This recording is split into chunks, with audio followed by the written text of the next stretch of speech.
Olá, graça e paz da parte de nosso Senhor e Salvador Jesus Cristo, amém? Seja bem-vindo, você está no canal Beit Sefer, Escola Bíblica à Distância. Como você sabe, nós estamos estudando a revista Palavra e Vida da Convenção Batista Fluminense, cujo tema central para esse trimestre será Fé, Fidelidade e Força, um estudo de Josué, Juízes e Ruth. Hoje, na lição de número 5, o tema será a fé dependente. O processo de repatriação da terra de Canaã revela algo singular. Os capítulos 14 e 15 contêm a distribuição das terras do sul para Judá e Calebe.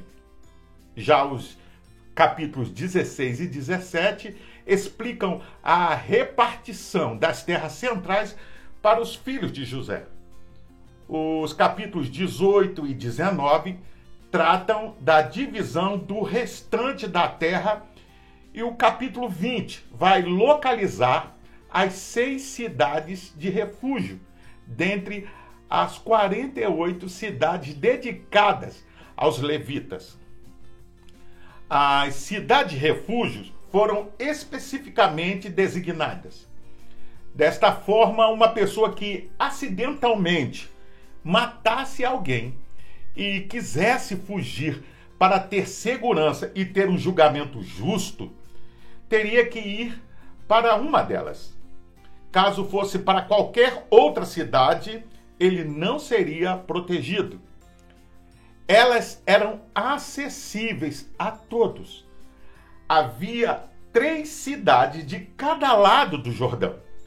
Desta forma, todos na terra de Israel estariam pertos o suficiente para chegar a uma destas cidades. Elas também estavam abertas a todos, isto mesmo, tanto para os filhos de Israel como para os estrangeiros e peregrinos entre eles. Para dar início ao nosso estudo de hoje, eu convido a você a buscar a sua Bíblia, a pegar a sua Bíblia e abrir e nos acompanhar na leitura do livro de Números, capítulo 35, verso 6, depois verso 13 ao 15. Vocês darão 48 cidades aos levitas. 6 delas serão cidades de refúgio, para onde irão aqueles que matarem alguém. As 6 cidades que vocês derem serão suas cidades de refúgio. Designem 3 cidades de refúgio deste lado do Jordão e 3 outras em Canaã. As 6 cidades servirão de refúgio para os israelitas, para os estrangeiros residentes e para quaisquer outros estrangeiros que vivam entre eles, para que todo aquele que tiver matado alguém sem intenção possa fugir para lá. Vamos orar? Pai, nós te louvamos e te agradecemos pelo privilégio de mais uma vez estudar a tua palavra. Nos abençoa no estudo desta lição. É a nossa oração em nome de Jesus. Amém.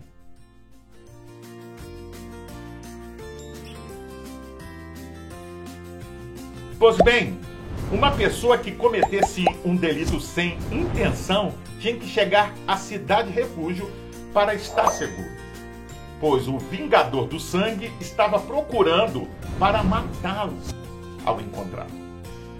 Após o julgamento ser proferido, ela teria que permanecer na cidade de refúgio para onde fugiu até a morte do sumo sacerdote.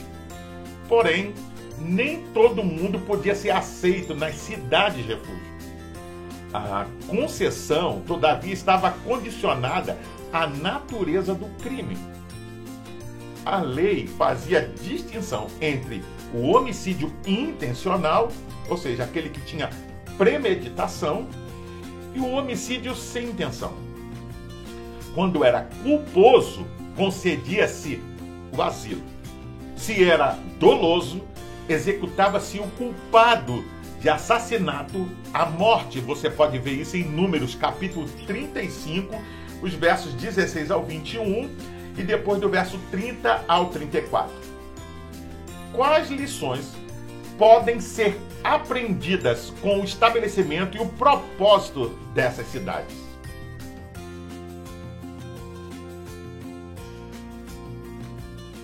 As cidades refúgio aparecem em outros livros da Bíblia, como em Números e Deuteronômio. Foram estabelecidas por Deus, 3 de cada lado do Jordão, para abrigar as pessoas que cometessem homicídio involuntário. Às portas delas, o acusado apresentava-se a uma corte de anciãos a fim de justificar-se e provar que não teve a intenção de matar seu semelhante. Das 48 cidades recebidas pelos levitas, 6 foram separadas como cidades-refúgio, para receber tanto israelitas quanto estrangeiros. Saindo dos limites da cidade, o acusado poderia ser morto por seu vingador. Morrendo o sumo sacerdote, no entanto, voltaria para sua terra o acusado sem quaisquer ônus. No sistema judicial da época, vigorava a prática do olho por olho, dente por dente, mão por mão, pé por pé. Passagens como Êxodo, capítulo 21, verso 24, Levítico 24, verso 20 e Deuteronômio, capítulo 19, verso 21, comprovam isso. No caso do homicídio culposo, foi dada a oportunidade de refúgio, a fim de impedir, veja, uma ação desproporcional da família ofendida e possibilitando ao acusado a oportunidade de um julgamento justo. Antes de continuar, vamos ler a Bíblia em Josué, capítulo 20, verso 1 ao 3. Disse o Senhor a Josué: diga ao povo de Israel que separe as cidades de refúgio, conforme as instruções que dei a Moisés. Se alguém for culpado de matar alguma pessoa sem querer, poderá fugir para uma destas cidades para ficar protegido dos parentes do morto. Talvez eles queiram matar o homicida por vingança. Essas cidades de asilo eram uma salvaguarda contra as vinganças injustas e as resultantes lutas sangrentas. Não havia polícia naquelas cidades e cabia ao parente mais próximo agir como vingador de sangue. As informações das cidades são as seguintes. Eu convido você a olhar a imagem que vai ser colocada aqui do lado. Do lado do ocidente, Quedes tinha sua localização ao norte de Israel, dentro da área da tribo de Naftali. No original, o termo Quedes significa santo ou santuário. Siquém ficava bem no centro de Israel e o significado original do seu nome é ombro. De um modo geral, o ombro tem a força para suportar o peso, além de servir de descanso para aqueles que nele se apoiam. Hebrom, localizada no sul de Israel, significa comunhão. Do lado do oriente, Bezer ficava no sul de Israel, mas do outro lado do Jordão, de frente para o oriente, na tribo de Ruben. Seu nome significa fortaleza. Ramote, localizada no centro de Israel, do lado oriental, significa exaltação ou elevação. Golã ficava ao norte, do lado oriental, bem perto das conhecidas montanhas de Golá. O termo significa levou cativo, no sentido que absorveu toda nossa culpa. Cabe destacar que, ao determinar a construção das cidades de refúgio, Deus não estava querendo com isso proteger o assassino. Veja, mas dar um lugar de refúgio àquele que cometia homicídio involuntário. Uma vez ali, nenhum mal o podia alcançar. Uma vez conduzido a uma cidade de refúgio, o homicida cumpria sua pena de reclusão por tempo indefinido, enquanto durasse a vida do sumo sacerdote. Um homicida doloso não podia comprar a vida por dinheiro.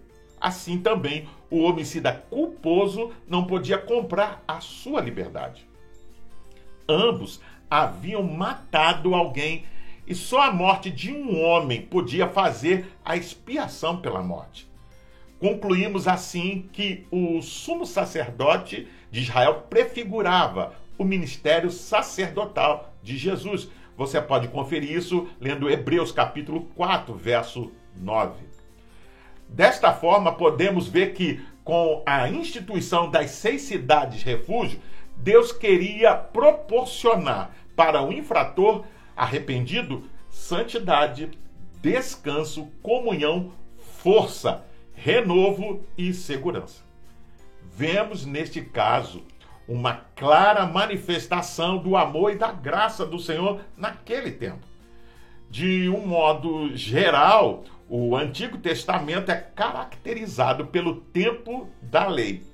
E muitos não conseguem visualizar a graça de Deus nesse longo período. Mas, desde as páginas iniciais, visualizamos esta realidade. Quando o homem pecou, por exemplo, Deus manifesta a sua graça pela promessa do Salvador, vindo da semente da mulher. Você vê isso em Gênesis capítulo 3, verso 15. A graça foi simbolizada quando Deus vestiu os culpados pelo sacrifício do inocente. Gênesis capítulo 3, verso 22. Caim, que merecia a morte por matar seu irmão, recebe uma marca para não ser morto.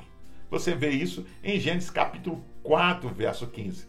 Noé, que viveu numa época de impiedade singular, achou graça aos olhos do Senhor. Você vê isso em Gênesis capítulo 6, versos 5 ao 8.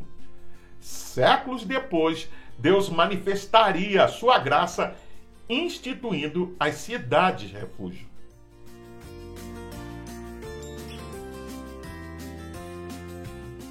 Na dinâmica da divisão da terra, era necessário que os levitas fossem espalhados em toda a nação para ministrar espiritualmente e ensinar a religião, além de arbitrar disputas. De maneira singular, eram a voz do povo perante Javé. A eles cabiam, veja, ministrar a bênção e os oráculos. Mas talvez a maior incumbência dessa tribo era não permitir que os israelitas abraçassem a idolatria cananita. A previsão para que os levitas herdassem cidades e não uma região inteira, veja, havia sido dada por Moisés em Números capítulo 35, verso 1 a 8.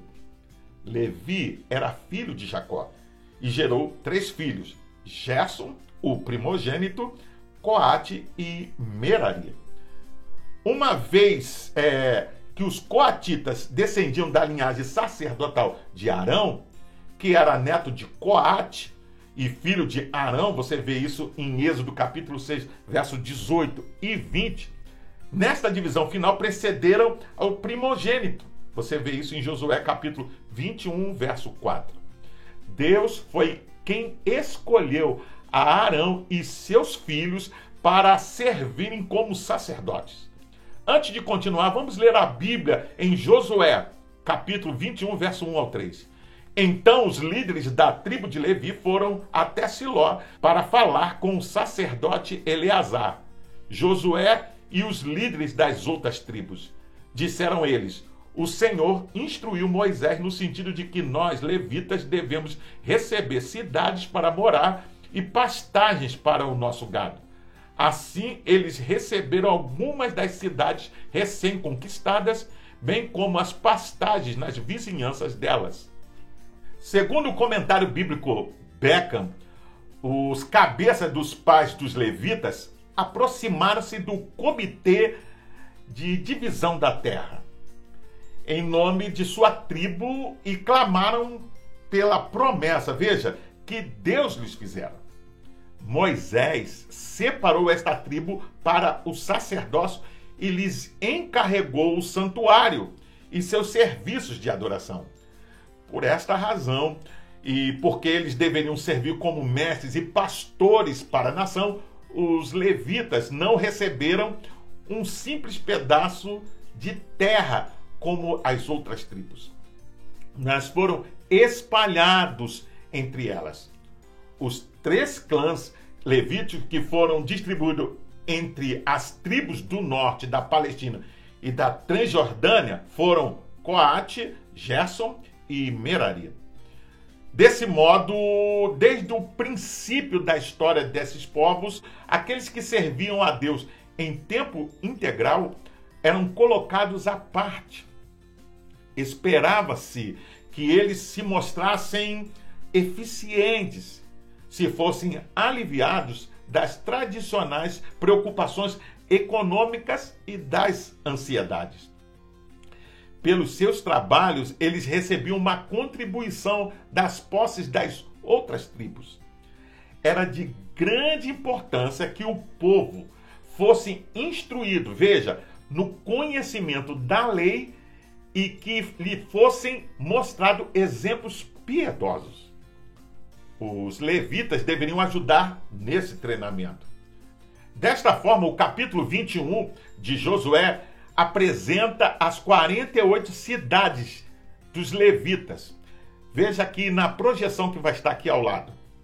Que foram, ao final, divididas em 4 partes. Os coatitas sacerdotais, os coatitas não sacerdotais, os gersonitas e os meraritas. Importante observar como o Senhor foi conduzindo tudo, de maneira que as cidades dadas aos sacerdotes coatitas estivessem bem próximas de Jerusalém, onde o templo seria um dia construído.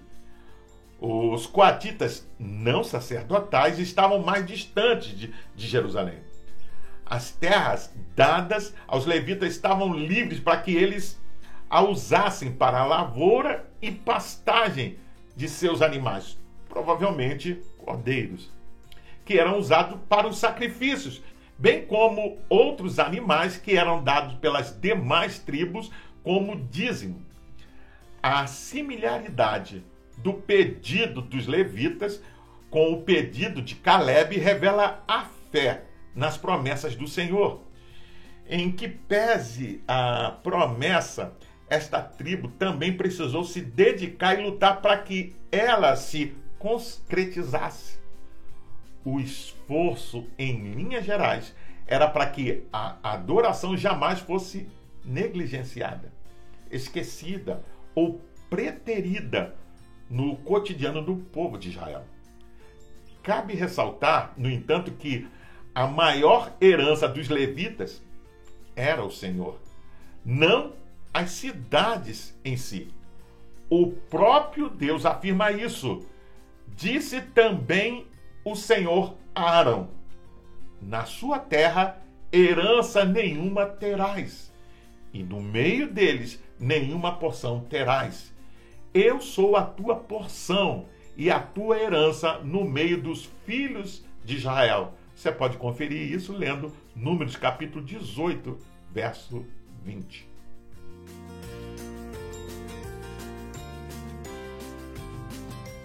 A parte final do capítulo 21, versos 43 ao 45, funciona como uma recapitulação da teologia de todo o livro de Josué. O versículo 43, este verso resume aquilo que aconteceu dos capítulos 13 ao 21 do livro. O povo precisava entrar em Canaã e possuí-la. Versículo 44. Este verso retrata boa parte daquilo que foi registrado nos capítulos 1 a 12 do livro, ou seja, a paz prometida, bem como a vitória sobre seus adversários, é dada àqueles que obedecem e confiam no Senhor. Versículo 45.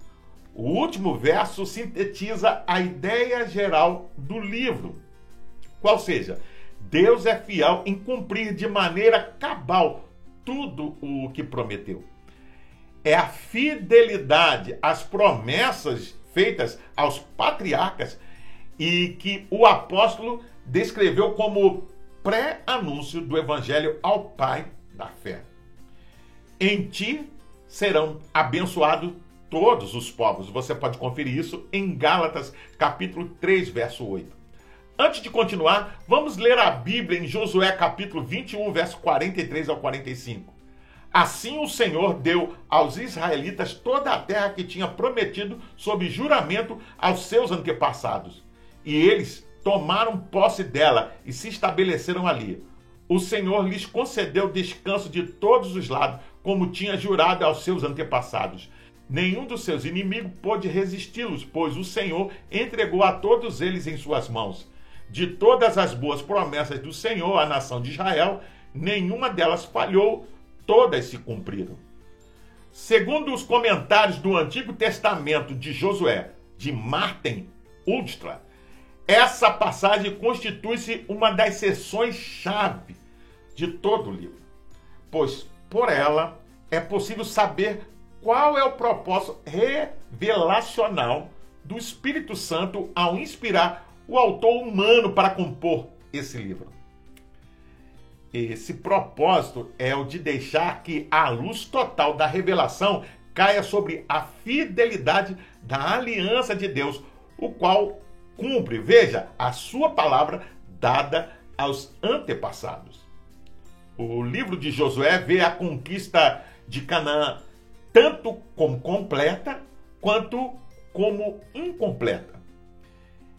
No capítulo 23, do verso 4 ao 5, essas duas linhas correm lado a lado numa indicação de que o autor pretende que sejam igualmente válidas, embora predomine o destaque da completude da conquista.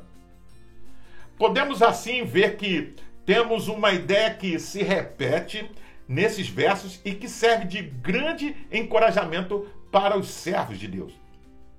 Versículo 43. Deu o Senhor a Israel toda a terra que jurara dar. Versículo 44. Segundo tudo quanto jurara aos seus pais. Versículo 45. Nenhuma promessa falhou de todas as boas palavras que o Senhor falara à casa de Israel. Tudo o que o Senhor havia jurado, falado e prometido se cumpriu. Ele proporcionou a seu povo cada detalhe necessário a uma vida feliz, próspera e piedosa. Desde o que falara no passado até a ocupação de Canaã, de maneira cabal, tudo se concretizara. Nas palavras do autor de Hebreus, retenhamos firmes a confissão da nossa esperança, porque fiel é o que prometeu. Você vê isso no capítulo 10, verso 23. Deus ingressa seu povo na terra que escolheu. Ele dá paz e vitória sobre seus adversários. Que a fé dependente dos servos do Senhor seja a cada dia maior, crescente e firme, de maneira que sirva de testemunhos aos povos em redor. Deus cumpriu todas as suas promessas para Israel e podemos estar certos de que Ele fará o mesmo conosco.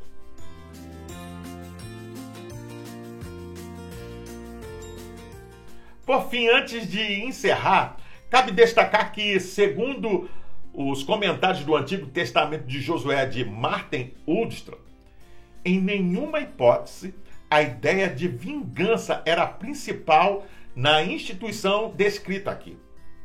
O vingador é alguém que se desincumbe de uma obrigação imposta sobre si. O vingador do sangue era convocado para restabelecer o equilíbrio nas relações familiares que foram perturbadas pelo assassinato de um dos membros. Retribuição, não vingança, é a ideia dominante. Não cabia a esse vingador distinguir entre a morte intencional ou não. As cidades refúgio tinham o propósito de revelar essa distinção e de fazer dela um aspecto exequível do sistema de retribuição. Israel precisou cultivar uma fé dependente em Deus e na sua justiça. Da mesma forma, nós também precisamos investir e cultivar essa mesma fé. Mas por que devemos fazer isso? Primeiro, porque temos em Jesus o perfeito refúgio para o necessitado, oprimido e triste. Ele foi feito por Deus sabedoria e justiça e santificação e redenção. Ele é o nosso escudo. Nele temos paz, descanso, segurança, alegria e vitória nas lutas em todos os tempos. Jesus é muito mais que aquelas cidades. É o refúgio para os culpados. Segundo, porque é a fidelidade do Senhor para com a sua palavra, que sustenta e garante benefícios infindáveis a seus servos. O livro de Números registra que Deus não é homem para que minta, nem filho do homem para que se arrependa. Porventura, tendo ele prometido, não o fará? Ou tendo falado, não o cumprirá? Você pode ver isso no capítulo 23, verso 19. O processo de divisão da terra de Canaã termina com o autor reafirmando a inquestionável fidelidade do Senhor para com seus filhos. Finalizo perguntando: quem ou que tipo de coisa é o seu refúgio nos tempos de tribulação? Onde você tem buscado refúgio? Isso é uma boa pergunta, hein? A adoração a Deus em reconhecimento de sua obra e cuidado tem ocupado o devido lugar na sua vida? Você confia e depende de maneira cabal de que as promessas do Senhor se cumprirão? Eu convido você a fazer a leitura diária que vai de segunda até domingo, onde você vai encontrar diversos textos que vão te ajudar a entender e a compreender melhor essa lição. Você também pode baixar a revista Palavra e Vida da Convenção Batista Fluminense. Basta acessar o link que vai estar na descrição desse vídeo, você entra, se cadastra e baixa para o seu tablet, celular ou computador, e não só vai poder rever essa lição, mas acompanhar futuras lições. Pois bem, eu sou o pastor Carlos Guerra e você está no canal Beit Sefer, Escola Bíblica à Distância. Hoje nós estudamos a lição de número 5 e o tema foi a fé dependente. Gostaria ainda de deixar uma palavra de recomendação a todos aqueles que participam, que frequentam o canal, mas ainda não participam de nenhuma igreja cristã. Procure uma igreja que tenha compromisso com a pregação genuína da palavra de Deus e faça uma visita. Sem dúvida você vai se sentir bem e vai ser bem recebido. Para se inscrever é rápido, é fácil, basta clicar aqui. Não gostei, faça um comentário sobre essa lição, deixe a sua opinião. Pois toda vez que assim você faz, o YouTube entende, ele compreende que esse assunto é relevante para outras pessoas. Não deixe de acionar o sininho para receber as futuras notificações, porque semana que vem tem mais. E compartilhe com seus contatos nas suas redes sociais para que mais e mais pessoas tenham acesso ao conteúdo desta lição. E você pode também acessar e ouvir essa lição acessando o seu podcast preferido. Até o próximo encontro. Nos vemos em breve. Fique na paz. Deus te abençoe.